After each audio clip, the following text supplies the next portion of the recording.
I want to further state, as we're in this highly debated political season in which we are now find ourselves, that shortly after the death of Jesus, at about AD 37, there was a young man living on the island of Capri in Rome named Caligula. He was very young, and at AD 37, he was 24 years of age. He was in line to become the president or the emperor of Rome, as they called it, or as it was known in those days. The then leader of Rome at that time was Tiberius. We know him from the Bible. Tiberius, Emperor Tiberius, who reigned over the time and the life and times of the Lord Jesus Christ. Tiberius did. Tiberius died at the age of 78, and Caligula was only 24 when Tiberius died. He then became the leader and president of Rome. At 24 years old, becoming an emperor and having lived in Capri and not in Rome in particular, he became the emperor, the president of the mightiest nation that ever was on the planet at that time. When he came to Rome, Caligula, he came to Rome, he was treated like a rock star. I mean, jubilation broke out in the street. People danced and partied and said, we've got a young man and he is our hero. Look at how handsome he is. Look at how intelligent he is. Look at how wise he is. And Rome just partied and partied and partied and treated Caligula as if he was a rock star, greater than any of the emperors or Caesars that had preceded him. And Caligula took all of this in. But some historians noted that Caligula had no diplomatic experiences. He had no governmental experiences. He had no experience at war or leadership, but the people loved him because he was tall and he was handsome and he was charismatic. And so Caligula became their leader. The historians tell us that 6 months after Caligula entered Rome as a rock star into all of these all-night parties and celebrations that they held for him, that mayhem set in Rome. Within 7 months of his taking the seat of the emperor of Rome, his true nature began to be revealed. The hidden truths about who he was, because nobody really knew him. He just appeared on the scene, and there he was, a beloved and worshiped, if you will, emperor. But within 7 months of his becoming the emperor of Rome, the mightiest nation that was at that time, mass executions by Caligula were ordered.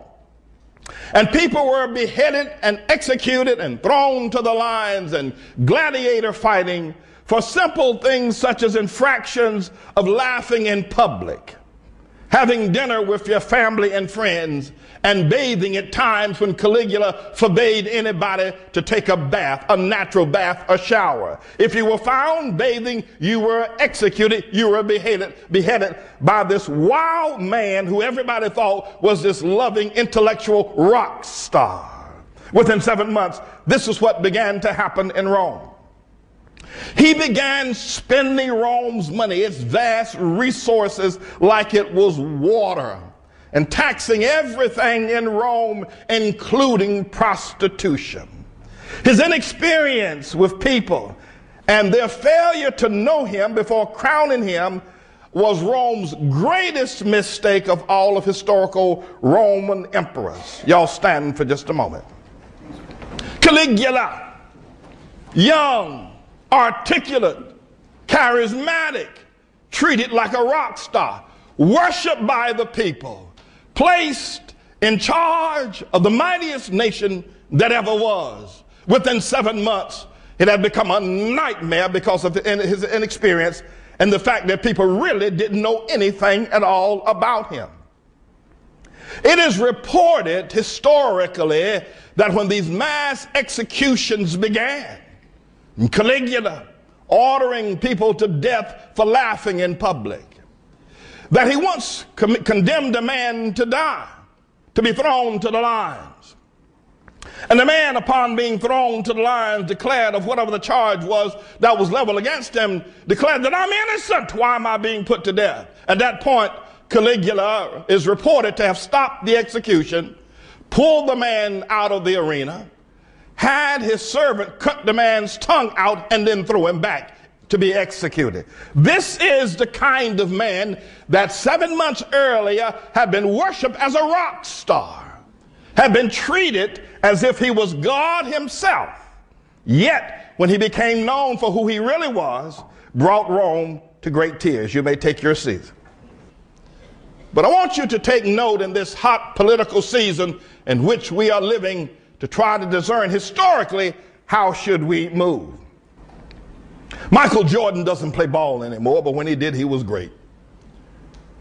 And when the game was tight and on the line, and they were behind or needed to secure the victory with a point or two, and the minutes were ticking off of the clock, the Chicago Bulls made sure that that ball was in the hand of Michael Jordan, not Scottie Pippen, but Michael Jordan, because they knew that if that ball was in the hands of Michael Jordan under pressure, he could deliver. He could win the game. He was experienced, he was tested and proven to deliver under pressure. Michael Jordan was. And when you hand America's future, my friends, over to a man who has no experience, doesn't stand for anything, we need to be very careful. When we hand the legacy of Dr. Martin Luther King Jr. over to a man who doesn't even look in the direction of the suffering people, we need to be very, very careful of our choices. We're putting the balance of our lives in the one whose hand we do not know, and nor can we trust. Remember Caligula? Remember Rome? Remember the parties. Remember how Caligula was worshipped.